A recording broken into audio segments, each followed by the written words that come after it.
This is the world's largest Nintendo Switch collection, and that is probably a lie. I looked online to see if anyone had a bigger collection, and they were definitely comparable, but this is 1,000. This is 1,000 Switch games, which is still pretty good. I've always wanted to do a big Switch collection video ever since my first one, which was like 4 or 5 years ago. So I'm gonna go through everything and I'm gonna film it all and you're gonna see everything I own on Switch. Also, my friend Kip is recording the video. That was a great job, man. Thank you, I appreciate it. That's why I have him here as a hype man.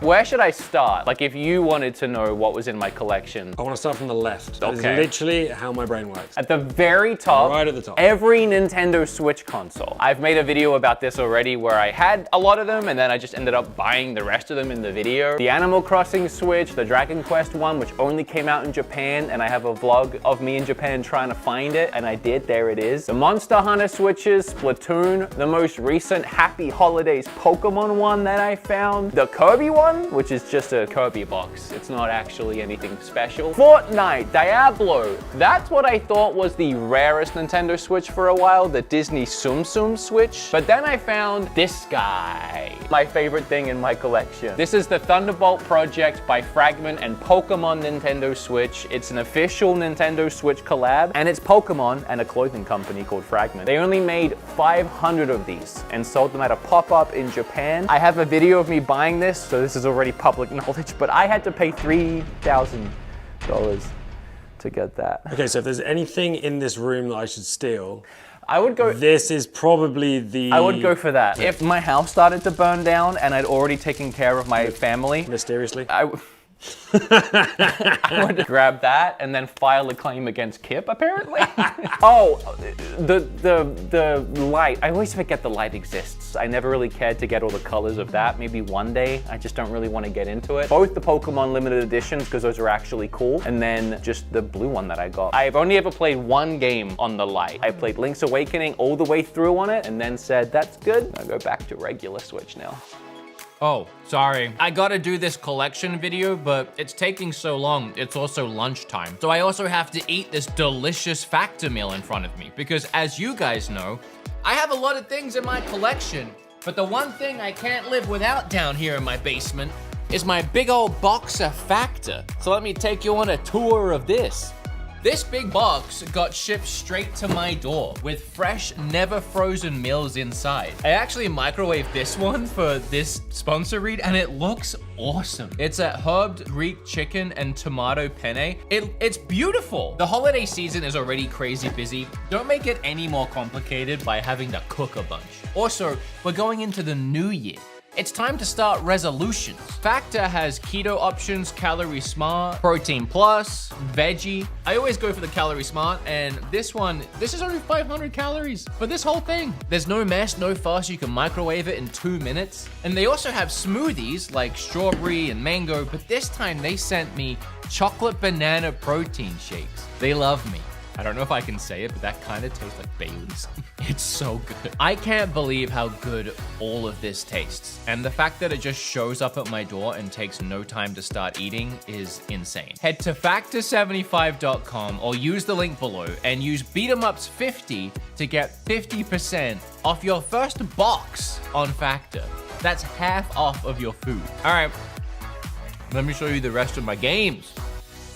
Okay, so I did a rough count of all my Switch games. I included all these loose ones and then all the collector's editions that I have. It was like 727 I came to. On my channel, I've reviewed over 300 eShop games and I've bought way more than that. So if you count my digital library, we're definitely at over 1,000, but physical, it's only 700. I gotta get my numbers up, I know. 520, actually. I just did a quick check to see how many games I could re-download right now on my account. And that's just on this American Nintendo account. I also have an Australian, a Japanese, even a Mexican account. Most of my digital games are on this account though. You plus this 520 with the 720-ish physical, 1,240-ish Switch games that I have. So the ones on the wall are games that I've either finished, I have no interest in playing. In this bin are the games that I either really want to play and can't find time to, like Harvestella is still still sealed. Tony Hawk, I wanted to play that on Switch. So in this bin is just a bunch of games I'm still looking forward to playing, and I don't want to put them in the collection because then I'll completely forget. And then just over here are my staple games: Dragon Quest, Super Mario, Animal Crossing, Smash, Dead Cells. The Switch games that stay near my computer are the ones that I'm actually currently playing. Mario RPG, which just came out. Oh. Oh, look at that guy. Okay, that in the comment section. So this is the Darksiders War Master Edition. When this originally released a couple of years into the Switch's lifespan, they released it with a black spine and they weren't allowed to. And Nintendo yelled at them and they changed it back to red pretty quickly. I think that's really cool as far as little Easter eggs and just basic normal games. I forgot about this actually. I talked about Has-Been Heroes as I was looking through my collection. This is one of the first third-party releases on Switch. And I mean, look how different that spine is. I'm sure I could Google this and look this up, but that has to be a rule, right? There's no reason for every other game to have just a normal spine in line with everything else. This has to be a rule by Nintendo that you can't have different text. Has to be red, has to be the white text. So this is probably also the same situation as Darksiders, where they had to re-release the game with a regular spine. I should probably point out an exception to the black spine rule. The Labo also does that. Even has different font. I think that gets a pass, one, because it's Nintendo, so they can make their own rules, but also because these are never sold separately or seen on a shelf usually. They're in the Labo kits. Mine aren't because I'm lazy and I haven't put them back in. This is still one of my favorite games in general, but also favorite Japanese games. They put the image sideways. And at least out of all the 700 something Switch games that I have, none other has done that. A lot of people got really upset in my Japanese video that I didn't know this was Fist of the North Star and not JoJo. Some people called me a fake gamer. I just don't really watch anime, and I definitely haven't seen either of these animes. Tell me that doesn't look like a JoJo character based on the limited knowledge I have on JoJo, which is nothing. Yeah, that's all my Japanese stuff. Every time I've gone to Japan, I've been so excited to get home and try out the games I just bought. I never do. I still haven't played any of them. Scoot's calling me. Oh, you're just walking down the street? I just got a haircut. Oh, it's Kip, the wrestler guy. The cameraman guy. The cameraman guy. The cameraman guy The today. guy, not the wrestling guy. No, no. Your hair looks great, buddy. You look like Big Al. You're wearing the Big Al's t-shirt. I know. I did it myself. I realized what I did. I'm gonna keep filming my video now, buddy, but I love you. Okay, I love you too. Goodbye. Bye. That was the best outfit choice of all time. Al, you're Big Al. He goes. For a while, when Limited Run first started doing Switch releases, I wanted to get every single Limited Run game. To begin with, every single one they released was awesome. I think Thimbleweed was the first one that they did, and I couldn't get enough. Every time they brought out a Limited Run game, I was like, yes, that's exactly the kind of game I want physical. So from here all the way to here are Limited Run single issues, and then literally all of this, other than that guy, all of this, all of this, all of this, some of that, if not all of that, is all Limited Run collector's editions. But Limited Run just kind of went off the rails for me at some point. I'd start looking on the website at what they were doing next, and I wouldn't recognize the game. I realized it was getting out of control. Some of the coolest things from Limited Run, I think, is the Shredder's Revenge, which was pretty recent. This Scott Pilgrim one, which is literally a briefcase. You'll also probably hate me because pretty much all my stuff is sealed. There's a good reason for that. These games generally hit the eShop. I love them, I buy them, I play them, and then they're like, oh, we're gonna make a physical. I'm like, cool. I'm gonna buy it, but I played it, so why not keep it sealed? There's something in my heart about keeping something sealed and knowing it's more valuable that I'm like, why break the seal if I don't have to? I agree. Okay, good. I'm glad I'm not alone. No, I'm exactly the same. So pretty much all of this Limited Run stuff is sealed. I don't think I've opened a single Limited Run thing. The Monkey Island Anthology is for PC, because there was no Switch version of that, but this is one of my favorite things they've done. Bug Fables is cool. Fury is one of my favorites. The Golf Story trophy is so sick, and it was so good. This was one of the early eShop indie games to get such a cool physical, and it was showing love to that game made me so happy. So every Limited Run game comes with a trading card. I think it's random what trading card you get. They have a few different ones for each game. I don't really know what to do with them, so I just sit them on the shelf behind the Switch games. Other than Limited Run, there's another company I love called Super Rare Games, and that's all of these ones. I'd love that they number them too, and you'll have to forgive me, people with OCD, because they are completely out of order. I ironically have number 1 up to number 69. Hey. I stopped there, I said, that's good. No, actually, I moved from Texas, and Super Rare is so nice. They always send me the games for free because I used to work with them directly and announce their games on my channel. They didn't know I moved. So for the last year and a half, someone at my old address has been getting a lot of free games. They're actually sending me a package right now because I realized that was happening when I thought about making this video, and they're gonna send me some things that I missed. I'm currently showing all of my Switch games one by one with one hand, while my puppy bites the crap out of my arm in the other hand. So what you're seeing here is me holding up every single one of my Switch games, and this took forever to film. We're gonna have to speed it up really quickly so that you just get the idea and you can slow down the footage if you want to actually see what I have. I figured this would be the best way of doing this rather than have a 3-hour-long video of me going, and this is one horse game and this is another horse game. You can see my whole collection here, and I think that's the best way to document everything. But yeah, I hope you are enjoying the video. Fun fact about this one, it ended up getting pulled from shelves because the game was making Nintendo Switches overheat. Also, there was a whole controversy around this game that the reason why it was overheating your Switch is because it was crypto mining. I still don't really know how all that worked, but either way, the game was just bad and badly optimized and would make Switches overheat. This game, Friday the 13th, I actually liked it quite a bit, but they shut down all the servers for it now, so it's a paperweight at this point. So this is a Beat 'em Ups Capcom collection, which I thought was cool because, well, probably shouldn't have to say it. And then this is Rockman 11, which is Mega Man in Japan, if you didn't know. I did not. Learning with wood. One of my favorite things about Switch collector's editions are they're all in these same kind of boxes, which are really nice. They're a really awkward size. I wish I had a shelf that fit them, but like the Fire Emblem ones and the Metroid Dread ones, they look so cool in this big book box. The online controllers, I've bought all of those, although the Super Nintendo ones are missing. I looked everywhere for them. I don't know where they went. I have 2 of those, but they're not yours. I wasn't accusing, but now you seem I just want very to remind, sus. yeah, They next might time you be come mine. around, I don't want you to think that I stole them. But like they might be now. No. There's my Satisfy grip and as well as my U2s. That thing's amazing, by the way. I got everyone in the locker room to hold this. Oh, really? Everyone loved Who it. held it?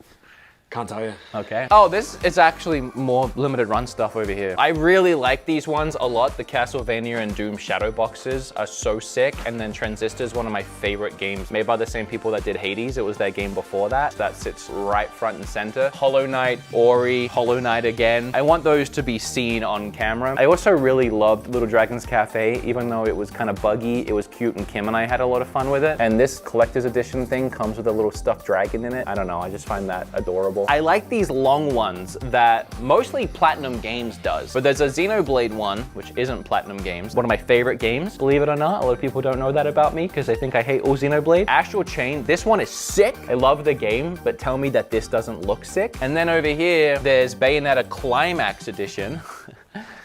And Bayonetta 3. Fun fact about this Bayonetta Climax Edition, when it first came out, it was the only way to get the first game on its own as a physical. I don't think I've ever opened this until now, and if I have, I've forgotten about it. But all of the art is different. Whoa, that's so cool. So these are cool. And Octopath, one of the earliest big box collector's editions we got for Switch. This was one of the coolest collector's editions too, because it comes with a full pop-up book. I wish more collector's editions did really fun, unique things like that. Also Celeste, I didn't point that one out. And Undertale with the heart coin in there. This is my very sad and pathetic Zelda section in my entire house right now. If you remember what my old game room looked like in Texas, I had this big Zelda shrine. All of that is still in boxes right now since I moved because I wanted to do that bigger and better here. It never happened, and all I have here is all the Zelda collector's editions, including the Age of Calamity one. I'm guessing it was Japan only, since that's the only one that I have. That was one of the first collector's editions I ever got, the Sonic Mania one. I actually just got this. This isn't even Switch related. I apparently ordered this almost a year and a half ago. Completely forgot, and then it showed up today, but it is sick. It is. It is actually awesome. All my Labo, Ring Fit, Cuphead, Daemon X Machina Collector's Edition. That was actually from a New York vlog I did on the channel. I want to do like a Joy-Con display at some point. Right now they're sat on here. And then I have some like Etsy things that I've bought or people have sent. I love these Kirby's. The Guigi's for me. The Guigi is awesome. I like the way this looks on the side, but these are actually both Kim and my wristbands from Nintendo World. Yoshi and Luigi. Also, there's No More Heroes right here. So these are No More Toy Heroes 1 and 2 from Limited Run, and what I really like about these two, they actually magnetically, oh, look at that! They magnetically go together and make one big image. Limited Run has done some really cool things with their physical collector's edition releases. I found this actually while I was cleaning. This is Kim's very first Switch. I don't know where mine is at this point. I know that these are my original Joy-Cons because we made this in a video on the channel where I drilled into my hand. But this was Kim's original one, which you can tell because of how covered in snot it is. Pokemon Company themselves sent me this. It's like a jeans Pikachu. It's like jeans fabric. They also sent me this one this year for Christmas. Oh, that's so sick. My friends at Devolver Digital have sent me a lot of cool things for the collection over the years, including a little Cult of the Lamb. This guy, out of all of the weird accessories I've looked at, is probably still one of my favorites. It's a slime controller from Dragon Quest. The bottom of it is a controller. It's incredibly awkward to hold. The triggers are on the back of his skull. I got it in Japan, and I love it a lot. Another fun and wacky controller, it's Densha Daigo's train controller stick. You just drive a train. It's such an elaborate controller for one game. I wanted to talk about this controller. It's the Nerf controller for Nintendo Switch, made by Nerf. The back of the controller is Nerf material. I love it so much. It's actually a really comfortable controller. I know this says $90 on it. I don't know who is paying that for Among Us. This was on sale at my GameStop for $5, so I got it. I bought Among Us. I was thinking about this today actually, because I just put up a video on the Lenovo Legion Go, which I got for free. I also bought one. But I've been thinking about how cool it is that I turned my hobby and my love into my career, because I bought 99% of this stuff, don't get me wrong. But the fact that I work in this now and people send me things that relate to my love and my interests, handheld consoles or trinkets from some of the games that I love, and I have relationship and connections with companies like Devolver Digital and now Pokemon Company. Couldn't imagine wanting to do anything else in my life. I'm so thankful for everything that got me to the point where I could own a collection like this. Tearing up behind the camera.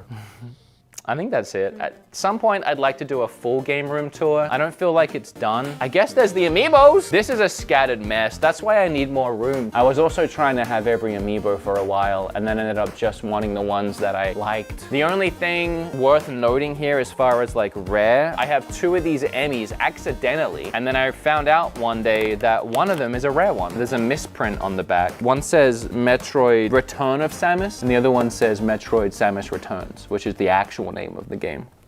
Oh wait, it's not that one. I lied about everything. It's this, Metroid Return of Samus. I have 2 of these. Good job, man. I have 2 of those. Good job. All right, I honestly think that's it. That's my current Switch collection, everything that I own. What am I missing? What should I buy?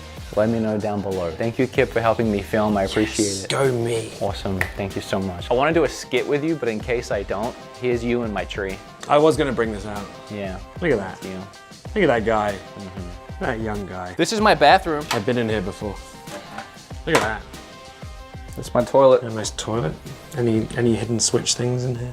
Hey, just like, There it is. Oh. See, this counts. Look at that. Look at us vlogging together. nice shirt. Hi, us. All right, well, just like my channel. Down the shitter.